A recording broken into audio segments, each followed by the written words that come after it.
جی سورۃ رحمان کی آیت 8 سے 10 تک اللہ تعالیٰ فرماتا ہے، اور آسمان کی کیا ہی شان ہے، اس نے اسے رفعت بخشی اور نمونہ عدل بنایا تاکہ تم میزان میں تجاوز نہ کرو۔ ٹھیک، میرا سوال یہ ہے کہ آسمان کی کیا شان ہے، اس سے کیا مراد ہے؟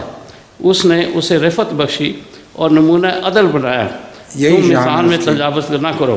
رفعت اور نمونہ عدل ہونا اس کی شان ہے، اور نمونہ عدل کی بات یہ ہے کہ جتنی مساوات کائنات میں ہے، سیمیٹری، وہ حیرت انگیز ہے۔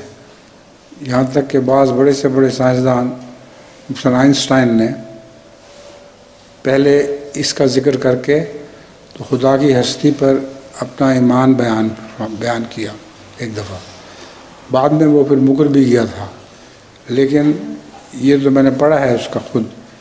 وہ کہتا ہے کہ یہ جو کائنات ہے اس میں ایسا عدل ہے کہ یہ بغیر کسی بالارادہ کوشش کے نہیں بن سکتا، ضرور کوئی خدا ہے جس نے اس کو پیدا کیا اور عدل عطا کیا۔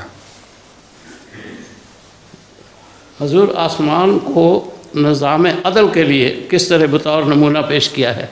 یہی جو بیان کر رہا ہوں، اب میری بات نہیں سمجھ رہے ہیں۔ نظام عدل، اس میں ہر چیز مساوی ہے اور ہر چیز کا تعلق دوسری سے عدل کا تعلق ہے، تو اگر اس کو پکڑا جائے تو انسان بھی اپنے معاملات میں اسی طرح کا عدل پھیلا سکتا ہے۔